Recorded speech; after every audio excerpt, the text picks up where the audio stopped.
Hi అండి, welcome to my channel రుచులు by Ramya. So ఇవాళ మన రెసిపీ వచ్చేసి ఒక simple and tasty gongura curry అండి.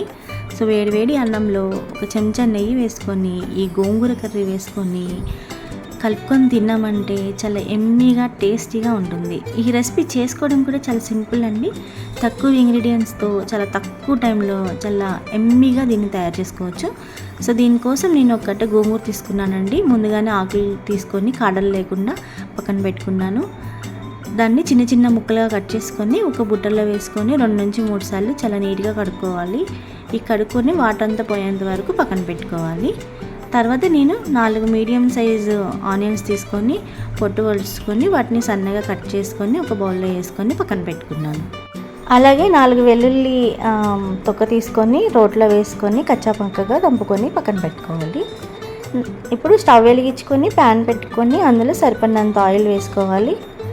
ఆయిల్ బాగా హీట్ అయిన తర్వాత అందులో మనం 2 ఎండుమిర్చి వేసుకొని ఎండుమిర్చి ఫ్రై అయ్యేంత వరకు ఉంచుకోవాలి. ఎండుమిర్చి ఫ్రై అయిన తర్వాత ఈ ఎండుమిర్చి బాగా ఫ్రై అయిన తర్వాత అందులోనే మనం తాలింపు గింజలు వేసుకొని ఒక 30 సెకండ్లు ఫ్రై చేసుకోవాలి. తాలింపు గింజలు ఫ్రై అయిన తర్వాత అందులోనే దంచి పెట్టుకున్న వెల్లుల్లి వేసుకొని 1 నిమిషం వేయించుకోవాలి.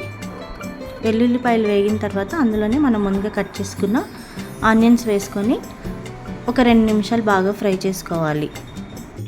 ఆనియన్స్ బాగా ఫ్రై అవ్వాలండి. గోల్డెన్ బ్రౌన్ వచ్చేందరూ ఫ్రై చేసుకోవాలి. దీనికోసం ఒక 1/2 స్పూన్ సాల్ట్ వేసుకొని బాగా కలుపుకుంటే తొందరగా ఫ్రై అయిపోతాయి. ఇందులోనే మనం కొంచెం కరివేపాకు, కొంచెం పసుపు వేసుకొని ఒక 2 నిమిషాలు ఫ్రై చేసుకోవాలి. ఈ ఆనియన్స్, కరివేపాకు, పసుపు కొంచెం నూనెలో బాగా ఫ్రై అయిన తర్వాత ఇందులోనే మనం ముందుగా కట్ చేసి పెట్టుకున్న గోంగూర వేసుకొని ఒక 2 నిమిషాలు నూనెలో బాగా ఫ్రై చేయాలి, పచ్చివాసన పోయేదాకా. ఈ గోంగూర వేసిన తర్వాత కలుపుకున్న తర్వాత ఇందులోంచి చాలా వాటర్ వస్తుందండి. ఈ వాటర్ అంతా పోయేంత వరకు 2 నుంచి 3 నిమిషాలు మధ్యలో కలుపుకుంటూ బాగా ఫ్రై చేసుకోవాలి, నూనె పైకి తేలేంత వరకు. ఇలా ఫ్రై చేసుకుంటే గోంగూర తొందరగా ఉడికిపోతుంది అండ్ పచ్చివాసన అనేది లేకుండా చాలా టేస్టీగా ఉంటుంది. ఇప్పుడు గోంగూర చాలా బాగా ఫ్రై అయిన తర్వాత నూనె పైకి తేలిన తర్వాత ఇందులో మనం రుచికి సరిపడినంత సాల్ట్ వేసుకోవాలి. గోంగూర చాలా పుల్లగా ఉంటుంది కాబట్టి సాల్ట్ కొంచెం ఎక్కువే పడుతుందండి.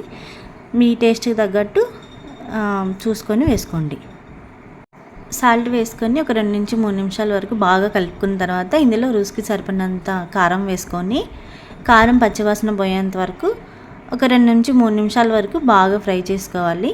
మధ్యలో కలుపుతూ ఉండాలండి, అడుగంటుతుంది కారం వేసాం కాబట్టి. ఇలా నూనె పైకి తేలేంత వరకు మనం ఫ్రై చేసుకున్న తర్వాత దింపేసుకుంటే మన delicious and tasty gongura curry ready. ఇలాంటి మరిన్ని వీడియోస్ కోసం నా ఛానల్ని సబ్స్క్రైబ్ చేసుకోండి.